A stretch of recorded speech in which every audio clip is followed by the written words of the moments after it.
diabetes mellitus é uma doença que ocorre quando o organismo deixa de produzir insulina ou quando essa substância deixa de atuar de forma eficaz no organismo. Atualmente, o Brasil ocupa a 4ª posição entre os países com maior prevalência de diabetes. São mais de 13 milhões de brasileiros convivendo com a doença, além dos casos que ainda não foram diagnosticados. Este é o tema principal de um fórum de cardiologia. Ele acontece nos dias 28 e 29 deste mês, em Cuiabá. Para falar mais sobre o assunto, o quadro Saúde em Dia de hoje recebe o médico cardiologista e presidente da Sociedade Brasileira de Cardiologia em Mato Grosso, Júlio César Oliveira. Bom dia, obrigado pela presença aqui com a gente.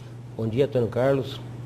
Realmente nós estaremos tendo a oportunidade nos dias 28 e 29 de estar debatendo com renomados cardiologistas nacionais sobre esse assunto tão importante, que é uma doença epidêmica já no Brasil, hoje, o diabetes mellitus. Vamos falar pra gente, existem 2 tipos de diabetes, o tipo 1 e o tipo 2, e o mellitus é qual desses tipos? O diabetes mellitus, os 2 tipos são diabetes mellitus. Nós temos o diabetes mellitus tipo 1 e o tipo 2.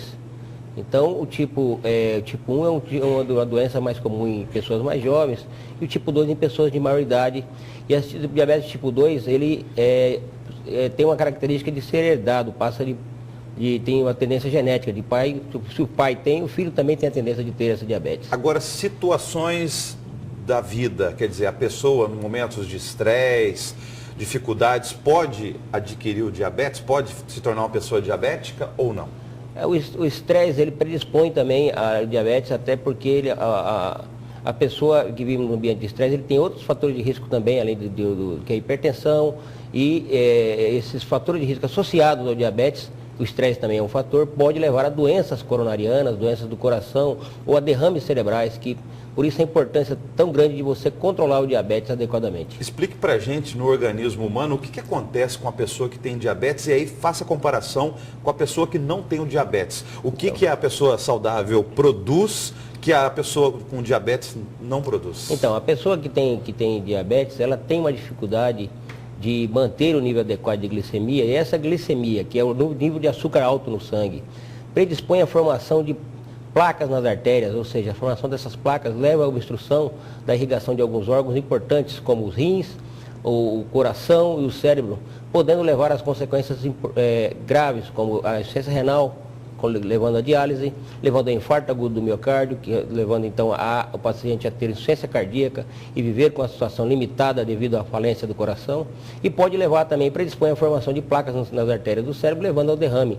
E isso também é uma doença muito grave. Então podemos comparar o diabetes com a hipertensão, a exemplo da hipertensão que causa vários danos no cérebro, no coração e nos rins, o diabetes também, se não controlado, também tem essas consequências no organismo, é isso? Exatamente, Antônio Carlos. O diabetes, assim como a hipertensão, o tabagismo, a obesidade, todos são fatores de risco importantes que devemos diagnosticar e até evitar os possíveis, que podemos mudar essas características de vida, por isso a importância de ter uma vida saudável, um estilo de vida saudável, com alimentação adequada, prática desportiva, evitando que esses fatores de risco abreviem ou diminuam o tempo de vida da população. Tem aquela taxa da glicose no sangue, né? Tem uma quantidade máxima que a gente deve ter. Qual que é essa taxa em jejum que a gente deve ter esse controle aí? Então, em jejum, o ideal é que você tenha menor que 100, né?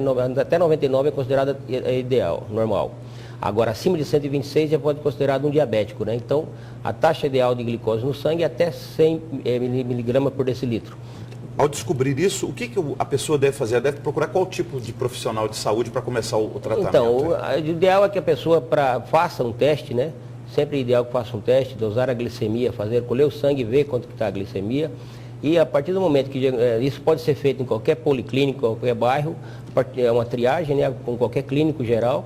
A partir daí ele deve ser encaminhado ou tratado na própria policlínica por um clínico que está capacitado para tratar o diabetes, ou ser encaminhado em casos mais complicados a tratar com o endocrinologista, que é o especialista em diabetes. Esse fórum que vocês vão realizar esse mês aqui em Cuiabá, nos dias 28 e 29, o senhor falou em pessoas renomadas. Quem que está convidado a participar desse evento aqui e quais temas dentro da questão do diabetes vocês vão debater? Sim, nós vamos debater, estará ocorrendo concomitantemente o 7º Fórum de Hipertensão Arterial Sistêmica.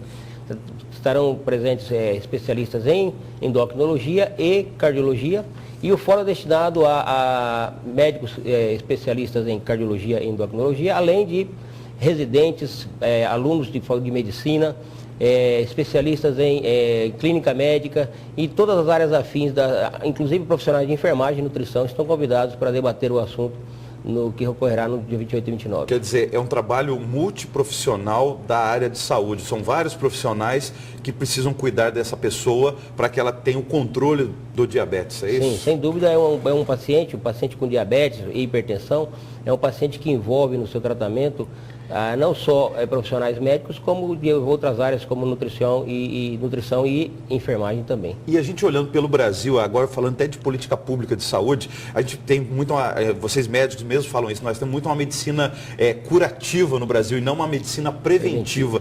Se a gente controlar o diabetes, por exemplo, a gente vai evitar problemas, por exemplo, em UTIs, em até mesmo retirada de pessoas do mercado de trabalho ou até falecimentos precoces. Sem dúvida, começa um pouco antes ainda, você pode evitar o diabetes cuidando do estilo de vida. Então, uma educação da população e manter um estilo de vida adequado, com prática desportiva, alimentação adequada, pode prevenir o diabetes.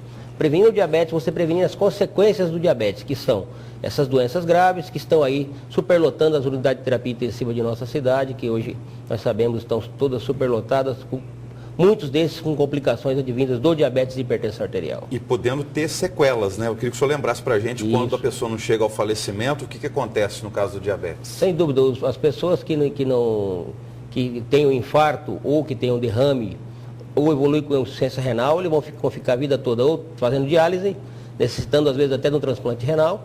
O paciente que tem um infarto, porque ele tem diabetes, hipertensão, obeso, ele levou um infarto, ele pode desenvolver um quadro de insuficiência cardíaca e ficar uma vida limitada, com falta de ar a qualquer esforço, com dificuldade para dormir, com falta de ar. E o paciente que tem um derrame pode ficar com a parte do corpo paralisada, com dificuldade para o resto da vida, até para andar, fazer as suas atividades diárias. Obrigado pela sua presença ao vivo, bom evento aqui em Coelá. Eu que agradeço a oportunidade de divulgar o nosso evento. Obrigado.